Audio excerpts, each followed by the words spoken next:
Coming to you tonight from the redwood groves of Science Hill at the University of California, Santa Cruz, I'm Linda Schacht, and this is State of Minds.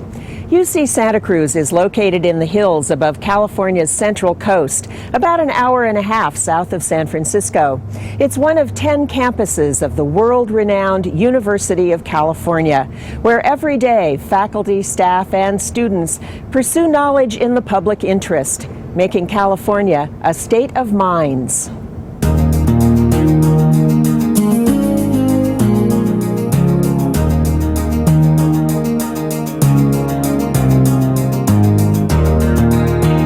Tonight, we'll follow law students at UC Davis who are helping victims of domestic violence.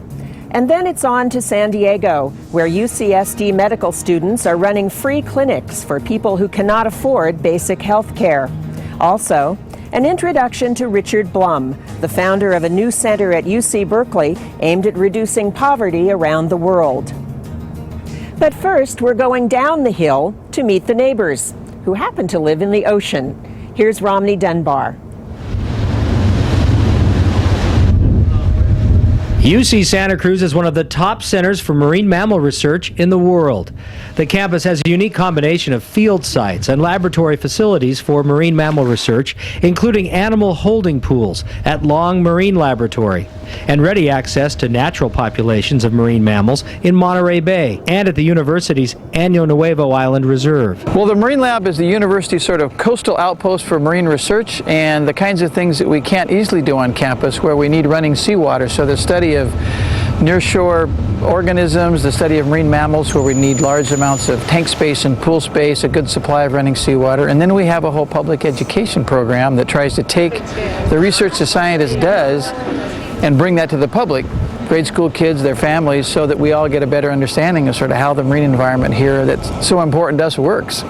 Biologist Terry Williams is working here to answer a fundamental question about marine mammals. And we're interested in basically what makes a dolphin, and then what a dolphin would need to survive. Our research program tries to do two different things. We've got sort of the up-close physiology, biology of these animals that we do in a controlled setting like this, and then we want to know how does that really work out in the wild? What does a wild dolphin need in order to make it? We've been looking at whether temperature per se is a big factor in these animals' lives. How much do they need to eat during different seasons, and then how much of a metabolism change can we expect because of the idea of global climate change and water temperature changes that we're certainly seeing off our coasts. Williams is also studying California sea otters, which have made a partial recovery after being hunted nearly to extinction. But Williams wonders if our coastal ecosystems still have everything sea otters need to survive and to thrive. There's a huge question about California sea otters right now. How come the population hasn't just zoomed through the roof? Something is holding the sea otter back. It's very hard to work with otters in the wild. So what we did was convert the water tower over at Long Marine Lab into a simulated ecosystem for sea otters. One of the things that my graduate student has found out, this is work by Laura Yates, is that the core body temperature of sea otters just fluctuates wildly during the day. And it gets to a point where they have to go and eat. If they don't go and eat and sort of stoke up that metabolic fire again to increase body temperature, they could potentially have a core body temperature that gets lethal. What that means is that the availability of food, always having it there, is just critical for these otters. When the tail gets very small, it means the animal's not moving. Biologist Daniel Costa is using the latest in satellite tracking technologies to study the amazing annual migrations of elephant seals and other marine animals. This is our latest and greatest technology. This is our GPS tag. This measures where the animals are to within 5 to 10 feet. This also gives us information on what the animals are doing in terms of where they're diving, how long they're diving, how deep, and their general diving pattern. The tags are harmlessly attached to the fur on an animal's head or back and fall off when the animals molt in the spring. So elephant seals have been a long-term animal that we've studied here. And in the last 10 or 15 years, we've been able to take that research much further. Instead of just seeing what the animals do on the beach, which is pretty much what we're limited to, the sort of computer generation has taken over, and we've been able to put radio tags first and satellite tags and time depth recorders. So now we've got an unprecedented view of what these animals are doing when they're at sea, hundreds, thousands of miles away from Año Nuevo Beach. Research on elephant seals and other species has enabled Costa's group to identify hotspots in the open ocean where marine mammals from elephant seals to albatrosses go to feed. We've got this program called Tagging Pacific Pelagics. We're tagging 23 different species of marine mammals, birds, sharks, fish, one species of squid, whales. So one of the things we're trying to do is take this away from the point of view of just what do elephant seals do to what do marine vertebrates do, and where are the important areas in the ocean where the marine vertebrates are going to feed. These tracking technologies and tracking large numbers of animals are certainly leading the way to figuring out how to better conserve the ocean in areas that we can't get to otherwise. We are in an incredible position being on the edge of the nation's largest national marine sanctuary, but not only is it incredibly productive biologically, probably the greatest diversity of marine mammals anywhere in the world, so that provides sort of the perfect environment for the scientists, whether it's the elephant seals at Año Nuevo, the sea otters. We don't have to go thousands of miles necessarily to study these animals. We've got them right here in our backyard. Reporting from Long Marine Laboratory in Santa Cruz, this is Romney Dunbar.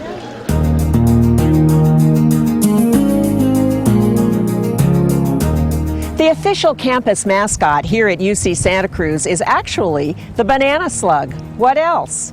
But it's these 5,000-pound elephant seals that people tend to remember once they've been here. Our next story is about a man who's done very well and is now doing a lot of good at UC Berkeley. Roxanne McCostian reports. UC Berkeley is known not only for its top-flight teaching and research, but also for its long history of public service. With so many faculty and students who feel compelled to work for the benefit of others, UC Berkeley, over its history, has produced more volunteers for the Peace Corps than any other university. And it just got a big boost to help further its mission of public service.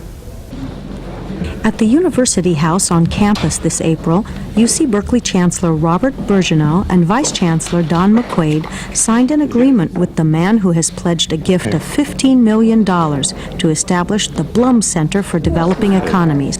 Okay. Thank you. Investment and real estate financier Richard Blum has decided that his alma mater is the ideal place for launching an institution that will also help fulfill his own personal aspirations. I have been lucky in my life in terms of having a wonderful family and in terms of being financially successful. But I have never forgotten, because I've spent the better part of 40 years traveling the world, that most people don't live anywhere as well as we live. And we have an obligation not only to help them, because it's the right thing to do, but grinding poverty and ignorance is a destabilizing factor that can eventually hurt us all. Blum and Cal officials devised a center that will make use of the university's wide array of research programs, as well as its many enthusiastic students, to develop projects to help alleviate global poverty. Nearly half of the world's population, about 3 billion people, live on less than $2 a day, and about half of those people live without even the basic necessity of safe drinking water. Richard Blum has been devoted to the problem of poverty for several decades.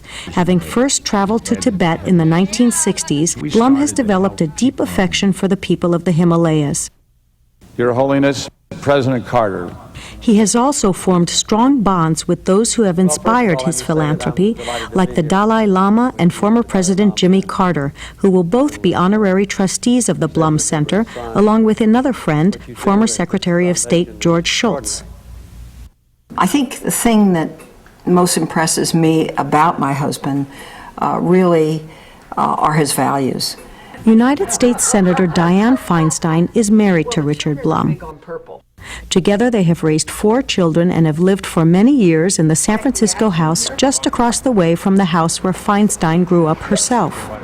You know, the longer you're married to someone, respect increases in its value. So being able to respect someone for what they do, how they live their life, how they, their ethics, their values, their judgments, all is very, very important. And you know, my husband's a great father, he's a great husband, he cares about people, and now he's at a stage of his life and his business career where what he wants to do is give back. Richard Blum has actually been giving back for decades. He founded the American Himalayan Foundation 25 years ago. The foundation runs more than 130 programs to help the people of the Himalayas improve their quality of life. In addition to other top positions in various institutions, Blum is the chairman of the Finance Committee for the University of California's Board of Regents. He understands the strengths and the weaknesses of university as a delivery mechanism. Comes in, it's like, look, we're going to measure things. We're not just going to throw money. We're not going to water the desert, right? We're going to be very clear about what our objectives are. Professor of Finance Rich Lyons, who's the faculty director of the Blum Center, says the center will encompass a wide range of disciplines. Students will learn about poverty and foreign assistance, earning a certificate, and they'll go out into the field to bring the center's initiatives to life. You know, a project we envision as perhaps a 3 or 4 year long project that would involve spending $1 to $2 million a year possibly, and involving hundreds of students each year, and we would really like to scale it that way. And there are certain problems in certain countries where we feel like we can make tremendous progress on that. You know, no one university is going to solve entirely challenges of poverty in developing countries, but nevertheless, if we can have an impact on some number and learn what's necessary in order to have an impact, then hopefully that can then spread out and proliferate. Despite the mountain of work to be done to fight poverty, Blum himself says he doesn't let the challenges discourage him. You know, I've always said that life is kind of like a trail run. I've been doing a lot of trail running for many years, and you struggle uphill in the heat and wonder why you're doing it, and then it finally levels off and there's a breeze and a view and you say, this is worth it. Directors of the Blum Center envision carrying out 5 initiatives over the next 5 years, starting on the first project this fall. I'm Roxanne Makashjan at UC Berkeley.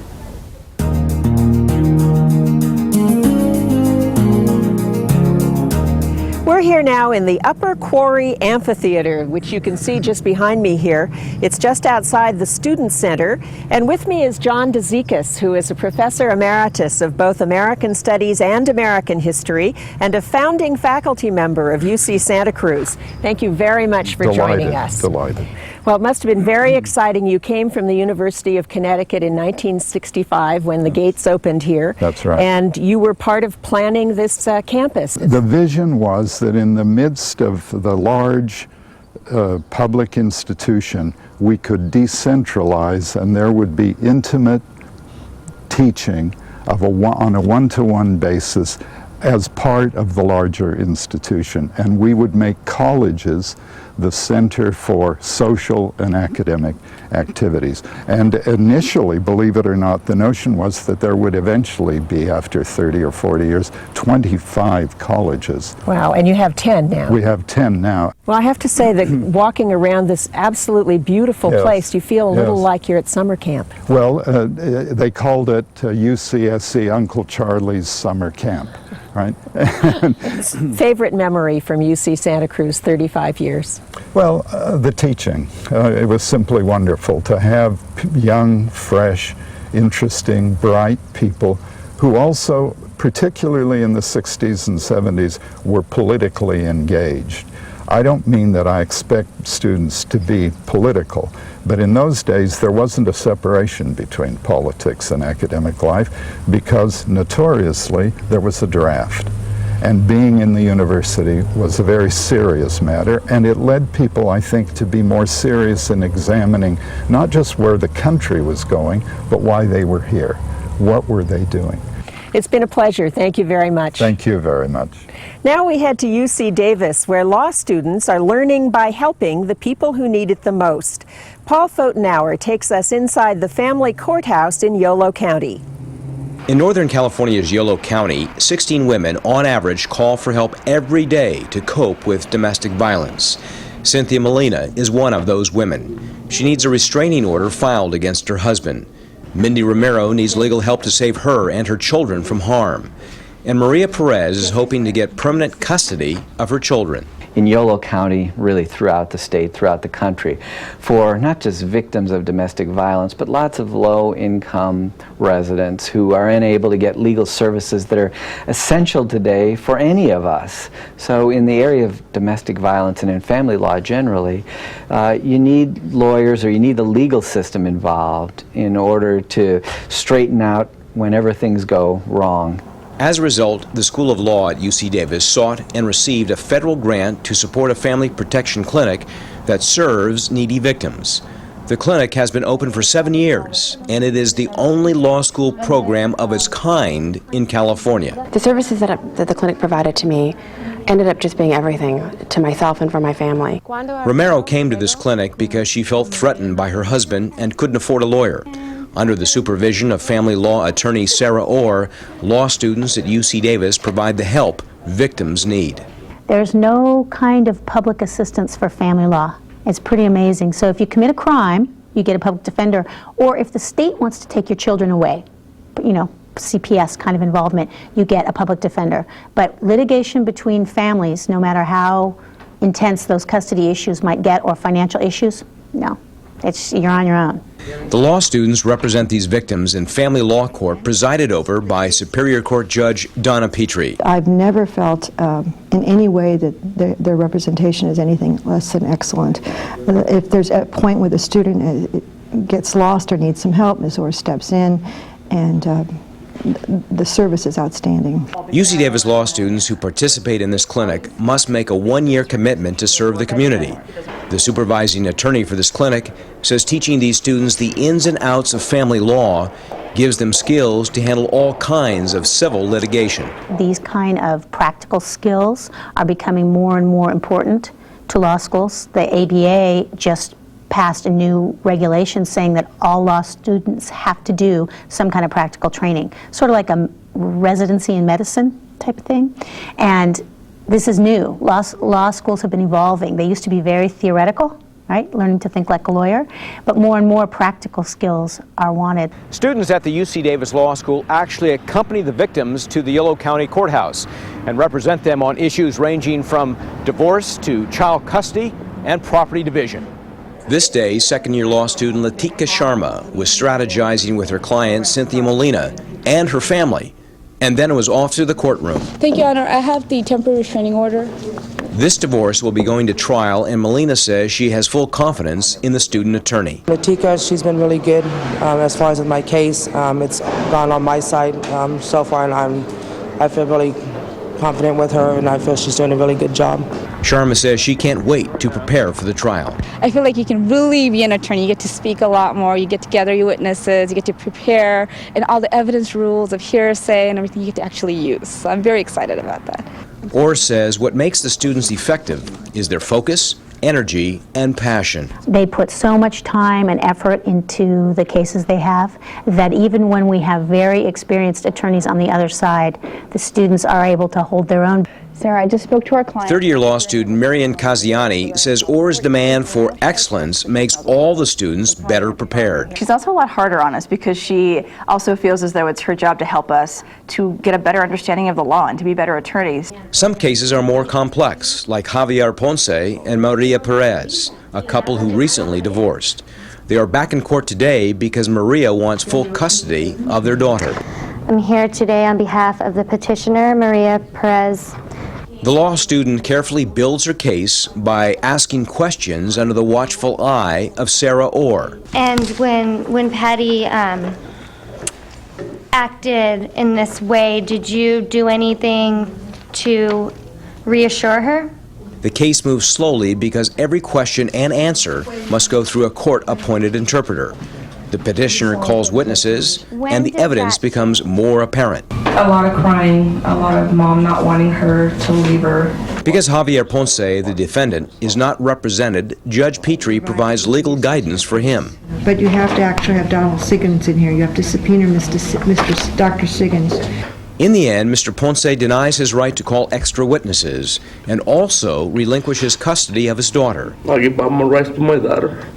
Case closed. I'll just give it up. Some might think this clinic gives a legal advantage to women. We are available to men. We absolutely are available to men. Men simply don't seek out our services because most men who are victims of domestic violence aren't comfortable reporting that. Minnie Romero never expected to be in a difficult domestic situation. I expected to be married for life. I expected to raise my children, have the white picket fence, the American dream, all that sort of thing. Faced with an abusive husband, Romero sought out the clinic for legal protection. The services that they provided to me, the help that they gave me, got me through that whole situation intact.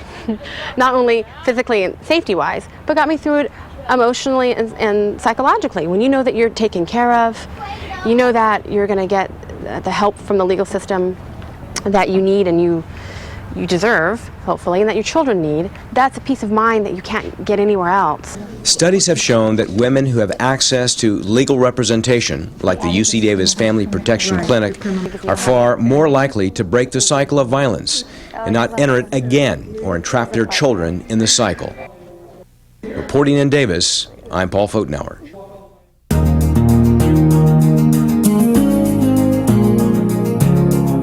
It's pretty clear from watching those law students that they're learning as much from their work as they are from their studies.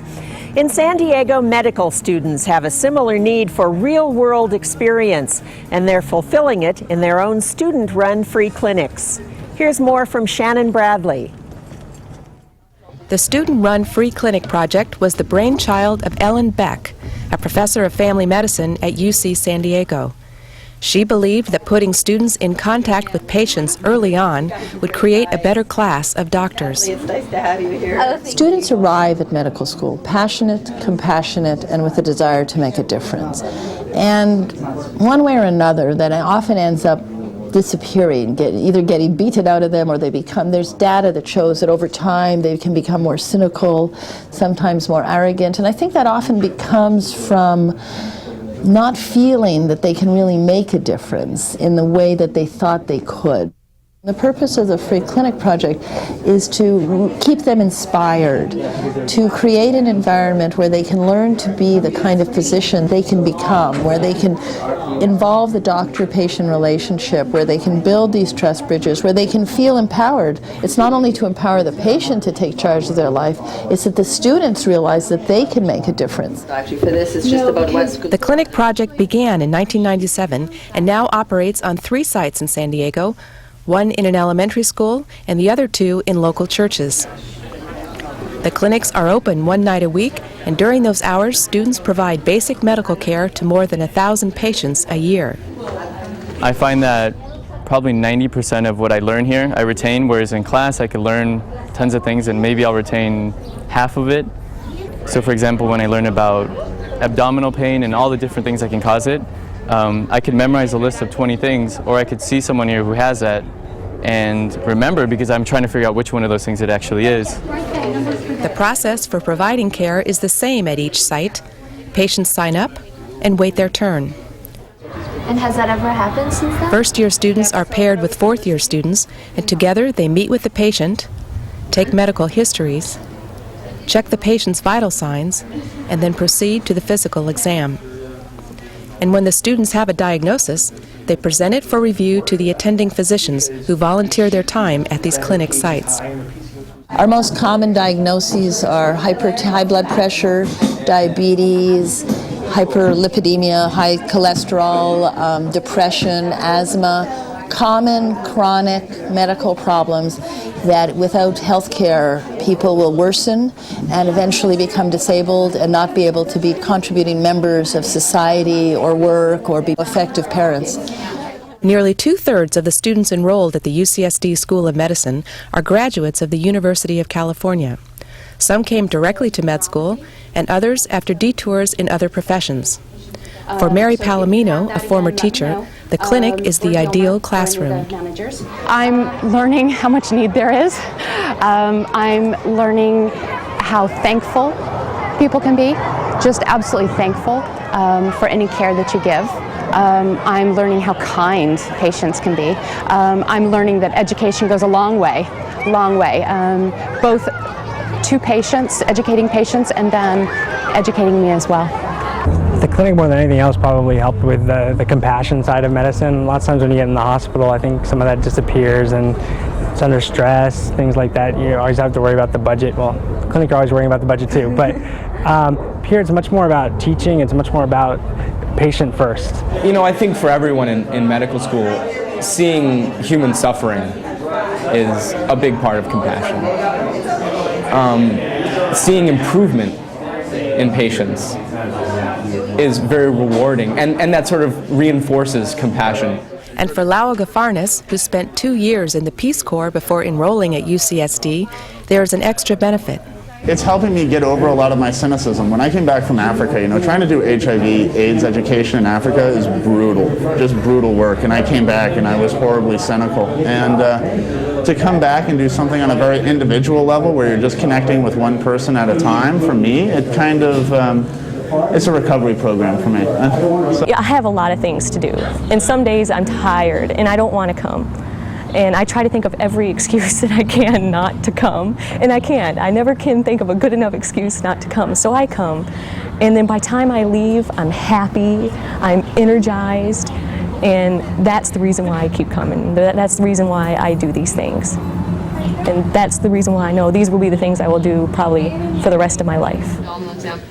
And it's this kind of attitude that inspires Ellen Beck and her colleagues to continue teaching this special brand of medicine. When students come to me and they're, how am I going to practice? How can I go so fast? How can I make a difference in this troubled system? How can I go home at night knowing I couldn't help somebody? I say to them, just keep doing what you're doing, and together we'll change the system. I'm Shannon Bradley in San Diego.